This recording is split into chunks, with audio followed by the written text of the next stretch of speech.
है ना, इससे ब्याह करके तुम्हारी जिंदगी झंड हो गई। काहे का मुबारकबाद। अरे तुम्हारे ऊपर तो चालान काटनी चाहिए। जीजे वही कह रहे हैं, सालों भर तो हमको कोसते रहती है कि मैया किससे ब्याह कर दिया, मतलब पूरे ब्रह्मांड में यही मिला था का। अभी हम इसको शादी का सालगिरह याद दिलाने जाते तो दाढ़े उठा के मारती हमको, ना मारती। चुप करो तुम। जितना भी ऊपर से हम तुम्हें गाली गलौज करे, जितना भी कोसे, मन से तो पति ही मानते हैं ना। हाँ? और तुम अपनी पत्नी के लिए एक दिन नहीं याद रख सकते साल में, एक तोहफा ही ले आते प्यार से। रहने दो, पिछले साल तोहफे में चप्पल ला के दिए थे, उठा के हमारे सर पे मार दी। हम बताए क्या लाए थे, ये एक 5 नंबर की चप्पल और एक 6 नंबर की चप्पल। ऐसी चप्पल तो सर पर ही पड़ेगी ना। तो सेकंड हैंड में प्रॉब्लम हो जाता है ना। तो क्या सेकंड हैंड चप्पल ला के दिए थे? तो हाँ सासुमा, उस समय हाँ तंगी था और जेब खर्ची चालू नहीं किए थे ना।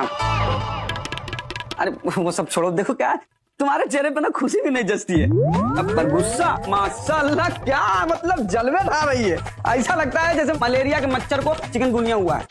अब रहने दो डार्लिंग, तुमको पता है हमको तारीख वारीख याद नहीं रहता है। अच्छा, तब भी याद नहीं आया जब कल प्रेमा भाभी ने मुझे गुलाब का फूल दिया मेरी सालगिरह पे। अरे प्रेमा जी किसी के मैयत पे भी गुलाब लेकर पहुंच जाएंगी। ओहो, और जब कल प्रार्थना भाभी ने खास कर मेरे लिए आधा घंटा ज्यादा पूजा की थी, उसका तो प्रसाद भी खाया था तुमने। परी भाभी मेरे लिए मोबाइल कवर लेकर आई और प्रतिभा भाभी मेरे लिए किताब लेकर आई थी। पंजेरी भाभी ने मेरे की खीर भी बनाई जो ये पूरी चट कर गए। ये तो वही बात हो गई कि सचिन तेंदुलकर बैटिंग करने गए हैं, इसमें हमारी शादी की सालगिरह याद है कि नहीं बताओ। ये क्या बात है, इसमें याद करने की कौन सी बात है बताइए। अरे पिछले साल तो याद था ना, इस बार ही भूले हैं। वैसे जीजे पिछले साल हमने ही तुम्हें याद दिलाया था। अरे तो उसके पिछले साल भाई। हाँ, तो उससे पिछले साल मैंने याद दिलाया था जब तुमने कहा था सासू माँ क्यों जले पे नमक छिड़क रही हो। अभी भी वही कह रहे हैं।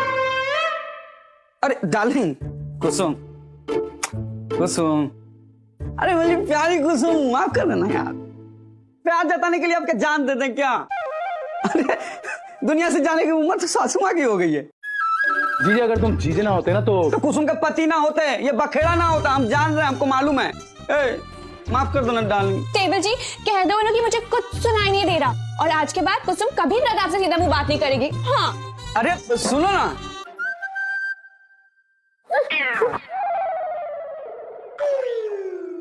कब इसके मुंह से फूल झड़ता था यार, कभी सीधे मुंह बात की है हमसे। भुगतो तो बेटा,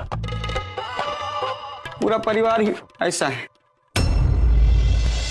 पति पत्नी का झगड़ा और प्यार एक ही सिक्के के दो पहलू है। एक के होने के लिए दूसरे का होना भी जरूरी है। जहाँ तकरार है वहाँ प्यार है, और जहाँ प्यार है वहाँ तकरार तो होगी। तो अगर कन्हैया से हम तकरार नहीं करेंगे ना, तो कन्हैया से हम प्यार भी नहीं कर पाएंगे, और इसकी शुरुआत कल से होगी। कन्हैया तैयार रहना।